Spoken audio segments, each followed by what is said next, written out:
So Fireball by Pitbull.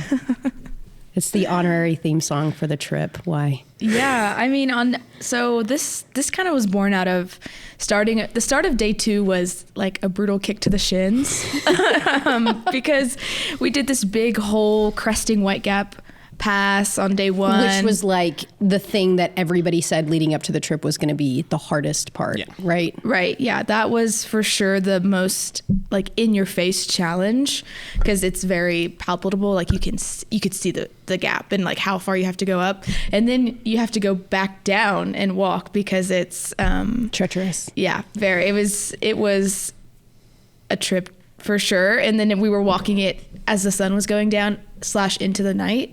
And so we came into camp on night 1 in the dark and everyone's tired and hungry, but we're like excited. We're happy that we did the hard thing.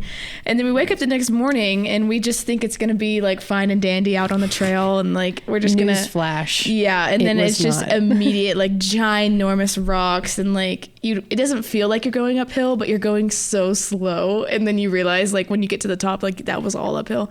And so we're like kind of halfway through that section that nobody knew was going to be hard. And those are the sections that get you. Like White Gap, we knew it was going to be hard. Like we're mentally prepared for that and you can kind of get through it. But then that start of day 2 was just like slapping everybody in the face. And so there was just like, you could feel it in the air.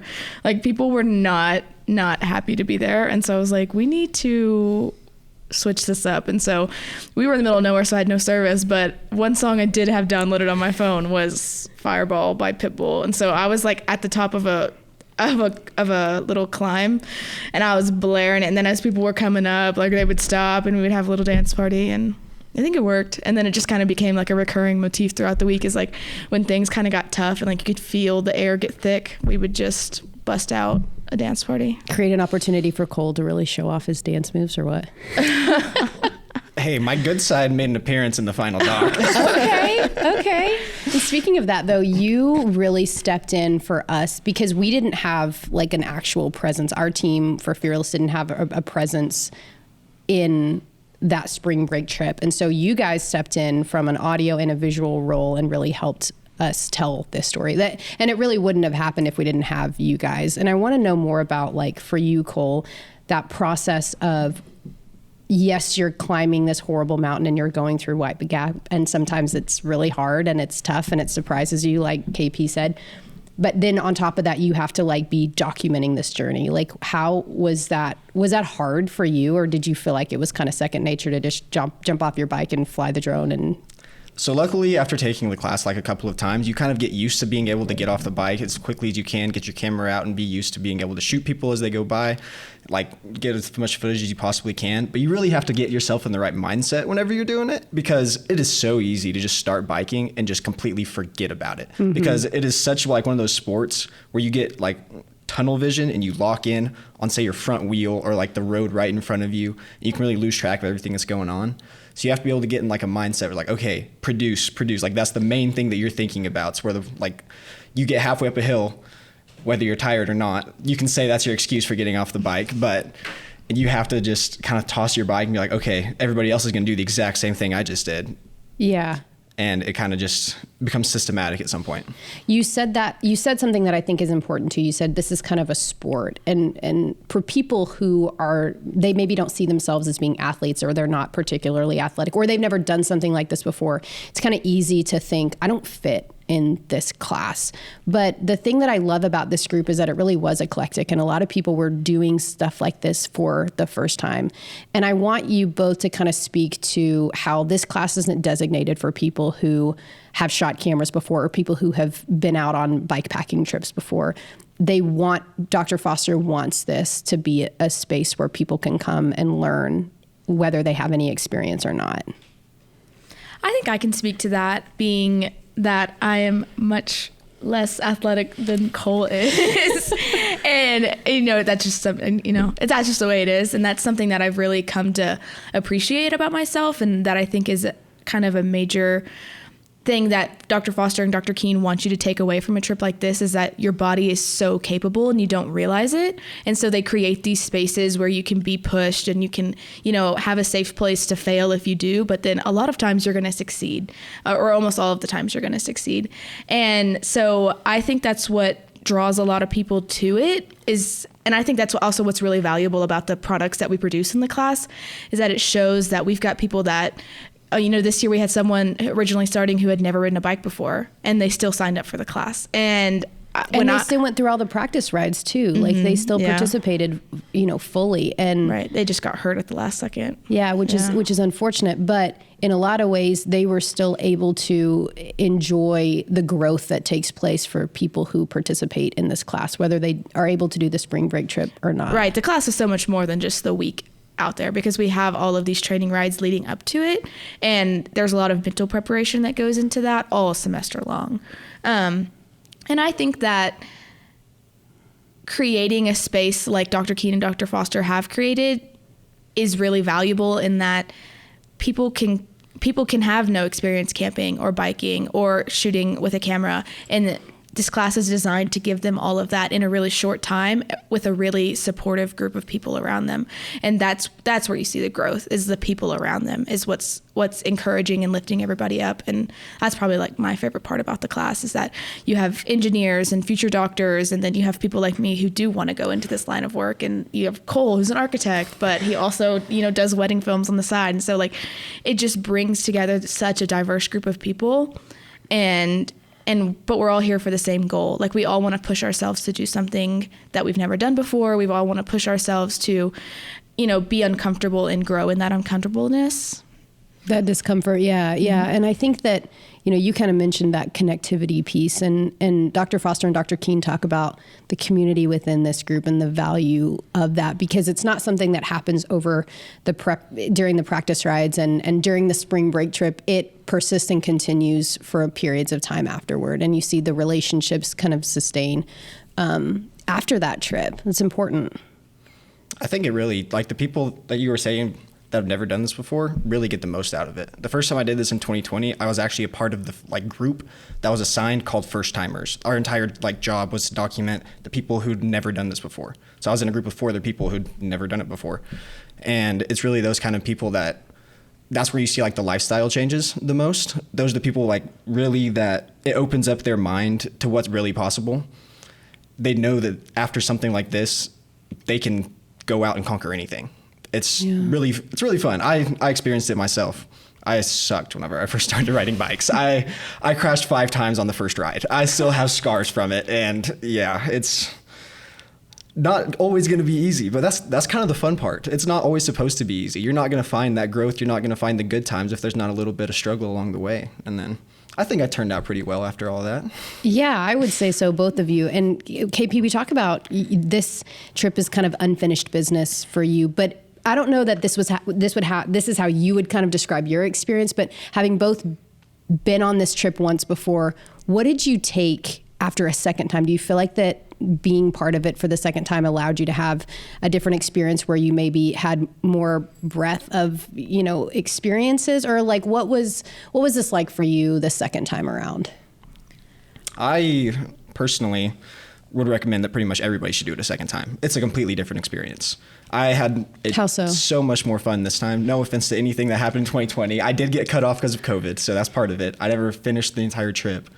But knowing that you can ride the bike with confidence makes such a big difference. Having done this before makes you so much at ease, so much more comfortable with being able to know the shots that you're looking for, being able to get off the bike and shoot, being able to just do the job to the level that you want to, because sometimes you're not always able to do that on your first go around. Yeah, I think that touches perfectly on kind of how I felt at the end of last year's group. It was definitely, I walked away and I was kind of dissatisfied with my performance on the bike and with the camera and just the relationships that I built, and I knew that I have this opportunity to go again, and I have this wealth of knowledge that I learned last year, because last year was kind of transformational for me in the way that I see like working in this field, and the way that I see my body, and the way that I see what I'm capable of, because I hadn't challenged myself like that in a really, really long time, because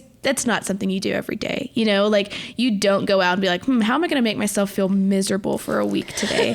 That's just not something you regularly do. And for me, it helps to have reasons behind doing that and people around you to push you. Cause I'm very much like, if the going gets tough, like I will like protect my own peace and just kind of get out of it when that's not always the right decision. And so in this kind of instance, you're in the middle of nowhere. You can't just get out of it. Like you've got to rework your mind, and you've got to find ways to get through whatever it is that you're going through.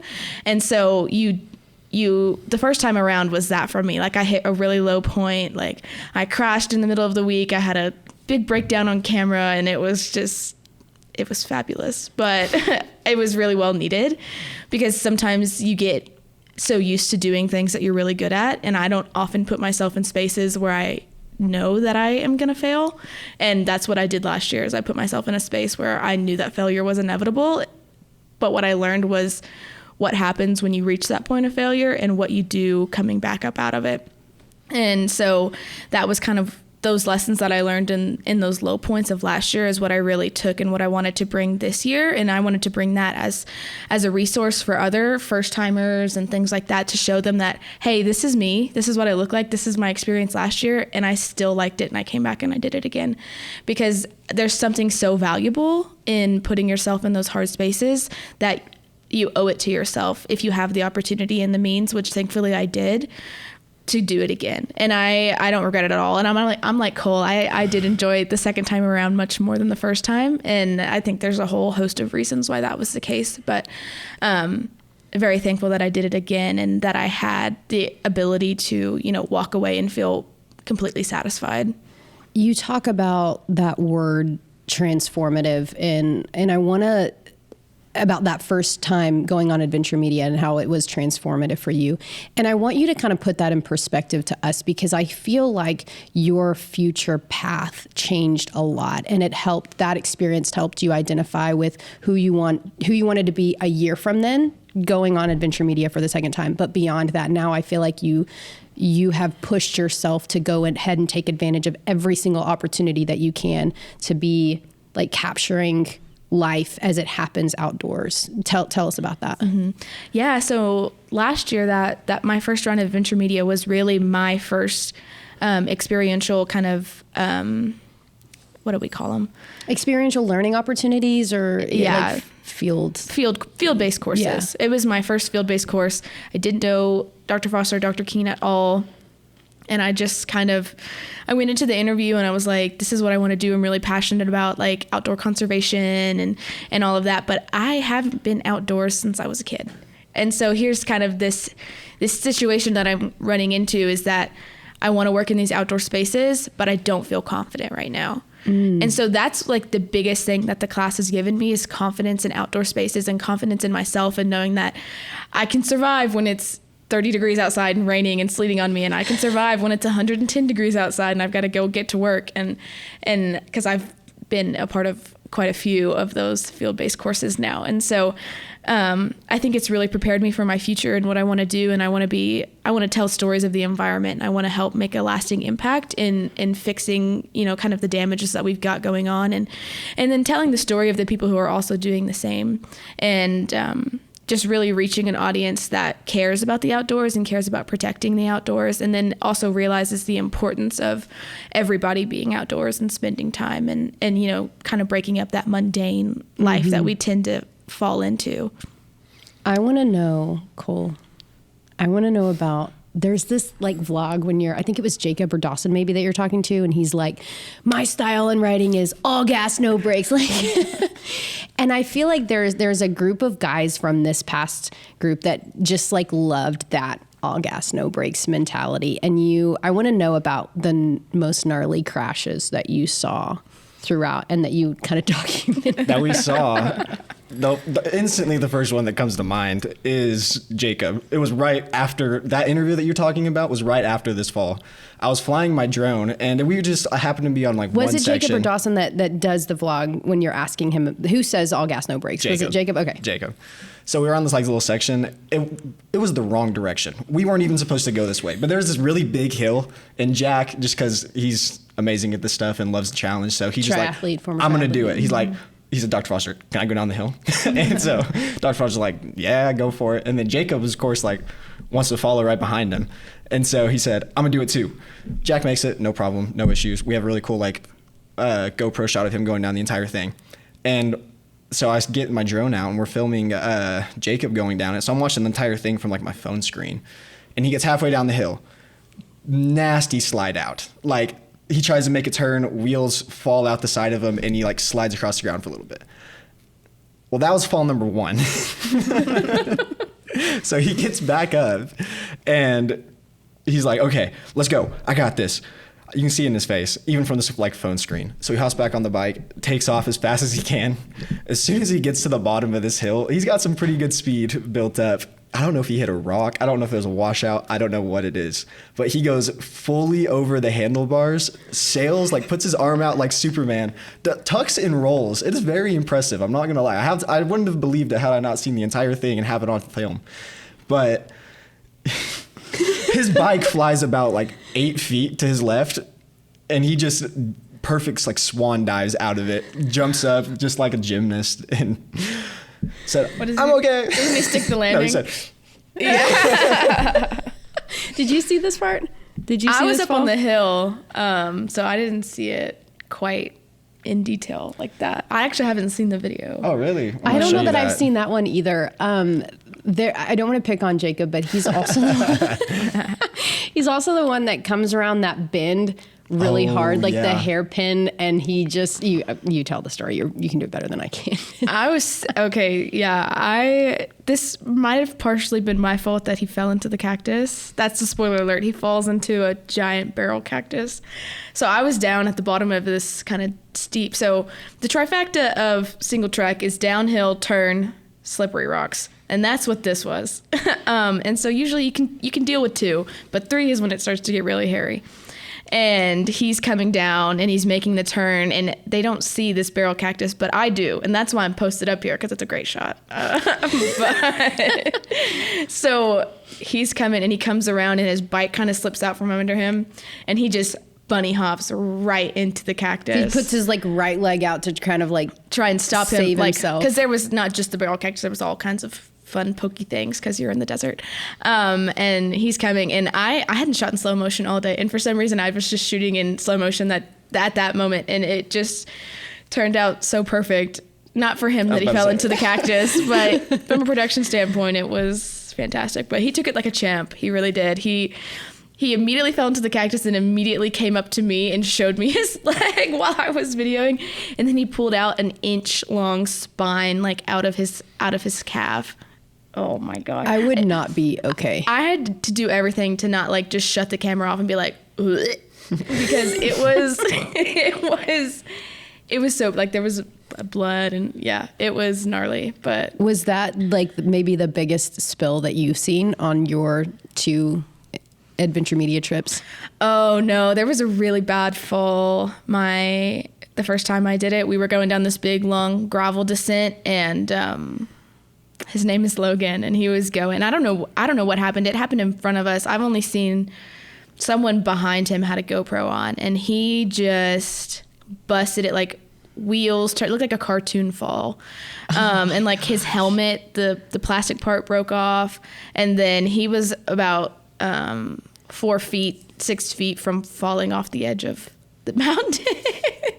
Oh my! But he was totally okay. So we're really. Was that at the beginning of the trip? That or was the end? very first day. Oh my Yeah. gosh. See, and that's the worst part of it too, is like you're setting a standard. Like, is this what every day is going to feel like? Yeah. It also gets in your head. You start getting the yips, and it makes you fall more, honestly. Oh yeah. I had a fall, and I didn't think it was that bad my first year, but then Brandon Weaver, one of like the friends of the class, and he does a lot of riding, he came back this year and he was like, KP, that was one of the worst falls I've ever seen, and I didn't realize it was that bad, but was trying to grab something that was flying off my bike while we were going downhill on loose sand again, or this was like loose rocks, and I just like, boom, slid out, like full body slid.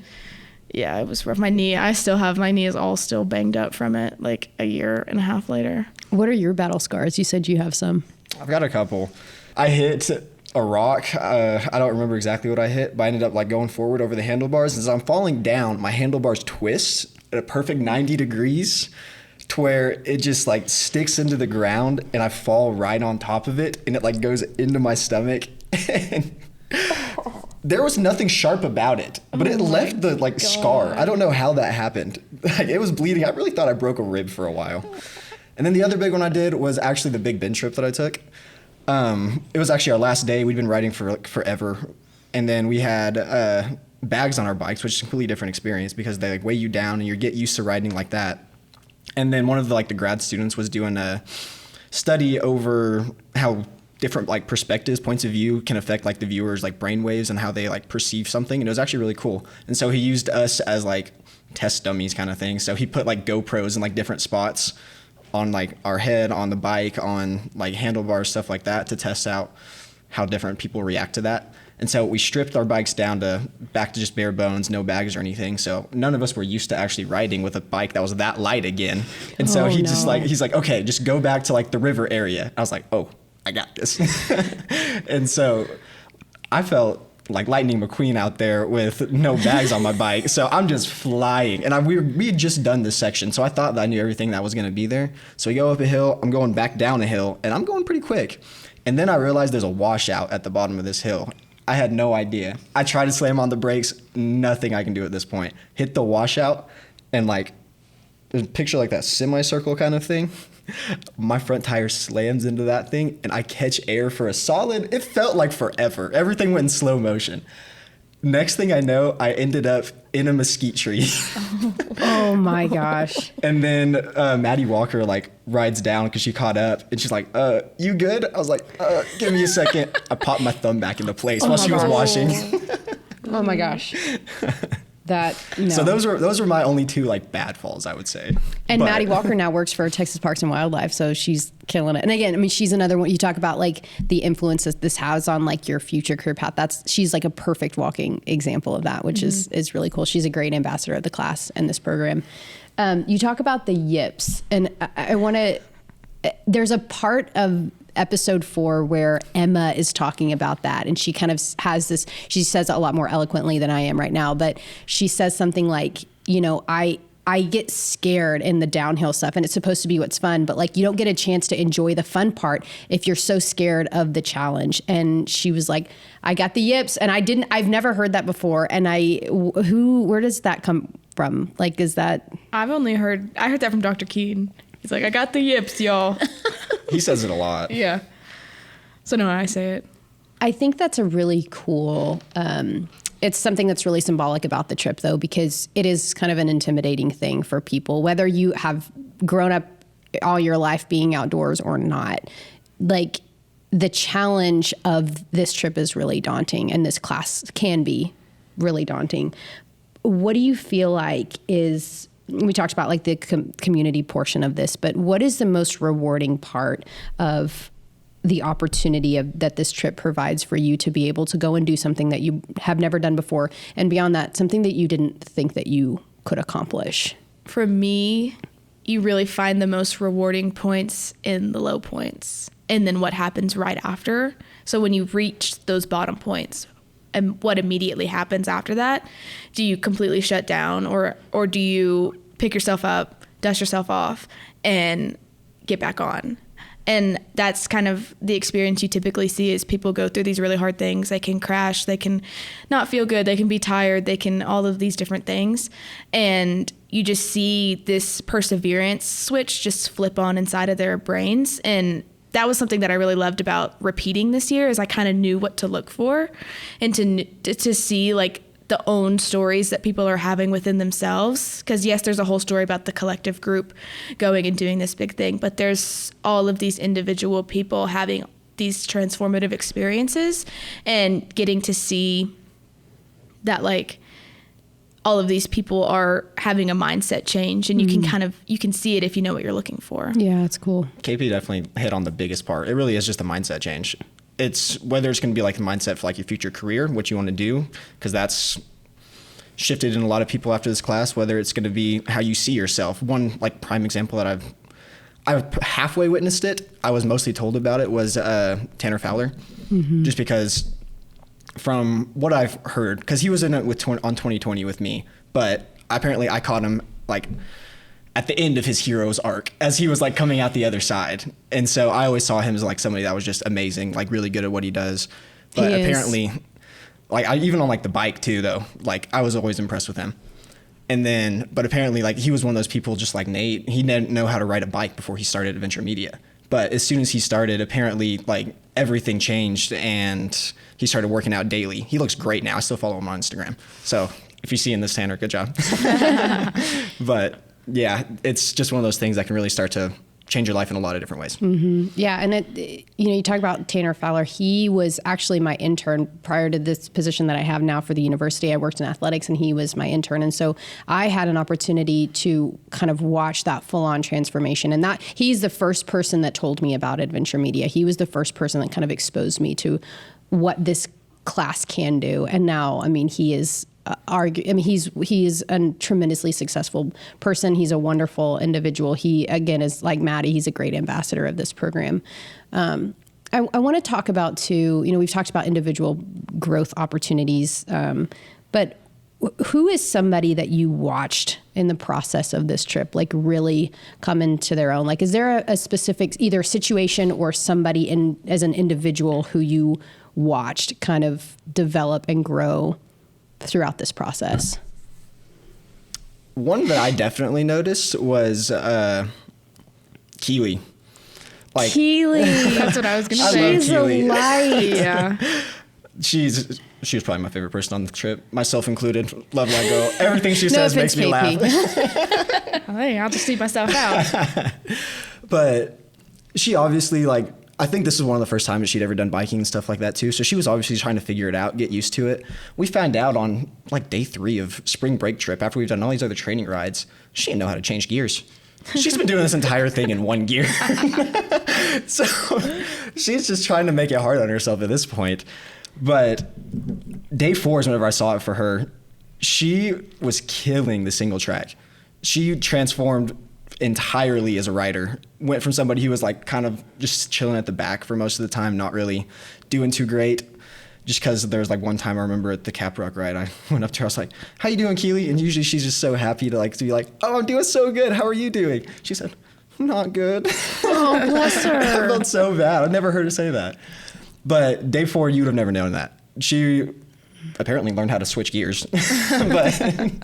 And she was leading the whole thing. She got up a lot of the really hard climbs and just killed it. And on top of that, was just so supportive the entire time of everybody else that was doing it. She really is. And she's somebody who is so important because when you talk about that community piece, she just is she's almost like selfless, right? Like I imagine Keely as being someone who just is like the ultimate team player. Mm-hmm. I want to talk about a part that we kind of get into in episode 4. You guys really kind of did hit collectively as a group. A low point was like, what was at the end of day 3 when Olivia has like a horrible day, right? She has one flat tire after another. And then toward the end of the afternoon, she literally has to have Coneth redo her entire bike tire. Like what was the feeling at the end of that day, and how did you guys kind of rise back up after that? I think that was a day that kind of hit us out of nowhere. Like that was supposed to be our fun day. We were going into town. We were going to get to eat real food and, interact with real people again. And right as we get through, every day started with hard stuff. Of course, it tends to do that. And so we get through all the kind of hard stuff of the day, and we are going down we're on pavement where you don't have to pedal. Like we're flying down this hill, pulling into town. And boom, there goes Olivia's tire. And so we found out that some mechanical, technical things were not as they should have been. And so it's honestly a wonder that it lasted as long as it did, considering we're riding through the desert with lots of sharp, pointy things. But basically, it was in a state that was going to cause a lot of problems for the rest of the trip. And so we had to make some big changes. Yeah. Because if we didn't, then it was going to be just a challenge the entire week. And so, still don't know how Connor fixed that. Yeah. That man is impressive. He went to the Dollar General, picked up some like duct tape and like paper towels and something like that, and set up the tire completely tubeless, exactly how it should have been. And it held for the rest of the time. A true mechanic. No kidding. Honestly. I saw him riding his bike this morning. He was going to the College of Human Sciences, and I was like, Connor. He was on his bike with his helmet. Something too that I don't think that we talk a whole awful lot about is what happens after the spring break trip. It's like there's a build. You do the practice rides, you do the training, and then you have the spring break trip. And then afterward is one of the really, really important key parts of this class is that you're out there to like learn how to document outdoor living and outdoor experiences through photo and video. And so you guys come back, and is it the best way to describe it like a documentary series where each group sort of has an episode that they produce? What was that experience like? It's a hard thing to do. Producing something that's 15, 17, 20 minutes long is really, really hard to do. What was the biggest challenge, and what was the most fun part of doing that? Definitely the most fun part is just looking through all the footage. There's just some moments that you forget about, or some moments that you didn't personally see that you find out about later just from like looking at everybody's footage that just crack you up. What was one that you remember seeing and you're like, oh my gosh, I did not know that happened? There was a few of those, honestly. One of the ones that always makes me laugh every time I see it is Jacob, the day after the rain. We were supposed to, it was not supposed to rain on the night of day 4? Like, we had no idea. It was not at all in the forecast. It was supposed to rain maybe just a little bit the next day, but was not expecting that at all. And so Jacob wakes up the next day, and one of his clips, they'd already picked up the tent, and there's like a perfect little dry spot right where their tent had been. He said, it is just blatantly obvious that something went horribly wrong here. And then a little bit later on, he said, I don't know who said there was a 10% chance of rain. Whoever told me there's a 10% chance of rain has a 10% chance of catching these hands. And that's the first time I ever saw that. Every time. It kills me. So good. My favorite kind of hidden gem moment was on day 4 too. And it's a moment when Shaylin crashes off of her bike and falls into I don't even know, like a thorny bush, and her hair gets caught in the thorny bush, and she's like, help. And Lindsay's like, hold on, let me go get the GoPro. And Lindsay runs away from her, she's fully just attached to this tree now, and documents the whole thing on the GoPro. And it's so funny to watch. Dr. Keene comes over being like the girl dad that he is, and he's like getting her hair out, and he's like, here you go, you got it, you're good now. That cracks me up. She's on like the brink. She's like, just cut off my hair. Keene's like, no, we don't have to do that. It's all calm. Yeah. Going through the footage was like the most gargantuan thing that I've ever. I mean, you guys helped obviously tremendously, and I can't imagine what it was like for y'all to go through all that footage. I love the part of who was it that ate all the random food at the gas Dawson. station? That was the other one I was thinking of. Tell that story. So whenever we got in on day 5, whenever we hadn't had water in forever, we finally stopped at a gas station, and some people definitely took advantage of that to the fullest extent, Dawson being one of them. So he just sits there for about a solid minute and just lists off every single thing that he ate. I can't remember everything. We but did it was the like, math on the calories. It was a lot. It was like 2,600 or something like that, if not more. Yeah. Just with the box of like the Uncrustables. Entire box of Uncrustables. 4. I don't know how many in a box. I think we 4. Googled it. Yeah, 4 Uncrustables come in a box, and we did the calculation. It was like 2,600 calories or something like that. And then what else did we have? An Uncrustables, a burrito, a Gatorade, a chocolate milk, a banana. I don't remember exactly what else, but it goes on for an absurd amount of time. Too long. Yeah, it's amazing. My goal is that people watch the documentary series that y'all as a class produce, and that they listen to the podcast and they feel like motivated and inspired by these stories, the ones that you guys have told for other people in the class. What is the best piece of advice that you would give to someone who's young, who's going to come in, whether they're, part of media and communication or not, to participate in experiential learning opportunities that Texas Tech offers? Obviously I'm a gigantic fan of experiential learning opportunities, but I think that if you come to college and you don't put yourself in a situation like this, or, copy paste whatever fits for whatever you're doing, something that is outside of the classroom that is a little more non-traditional, then I think that you're wasting a little bit of your time, because the point of college is to come and to learn and to grow. And it's so much more than just taking tests in a lecture hall. You should walk away with a degree being different than you were when you walked in. And classes like this are what really promotes that, and what really kind of kickstarts that journey of finding yourself. And I know that's something that I've done in college, that I've really kind of figured out who I am and what I stand for, and all of those kinds of things. And a big part of that has been on these transformative, out of classroom experiences that then you still get class credit for. Yeah. So don't miss an opportunity, right? Yeah. You've got, when unexpected opportunities come your way, you have to grab on and just take yourself on an adventure. And in this case, it's got to grab onto the handlebars and get pedaling. But there's so many amazing opportunities at Texas Tech that allow you to step out of your comfort zone and find that piece of you that you don't know is there. That's good. Obviously, my recommendations, just do it. I mean, there's no reason not to. I think one of the biggest traps you get stuck in a lot of times, especially as a college kid, is just the comfort of everyday life. Of course, it's not easy, but you can get so wrapped up with assignments that you forget about everything else that's out there. And so whenever you have an opportunity to incorporate something like this into that classwork, and forces you to actually get to participate in life a little bit more than you normally would in any other class, that's something that I think everybody really needs to do. 100%. Those have been the most amazing opportunities while I've been in school. I'm sorry, but sitting in the Rawls College just listening to a lecture has not done much for me. But stuff like adventure media, stuff like design build type stuff that we got to do in architecture, where we actually get to do hands-on stuff, that's the only classes I'm probably going to remember from my time in college another 10, 20 years from now. Yeah, it's good.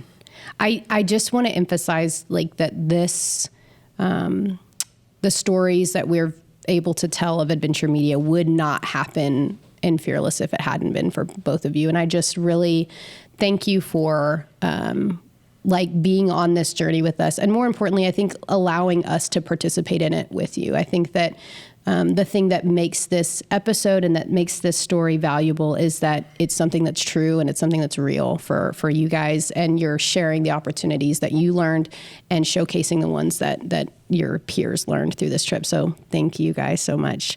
And if anybody's listening to this and they want to learn more about adventure media, you can find a link at our website at fearless.ttu.edu. Thanks, guys. Thanks, Taylor. Thank you.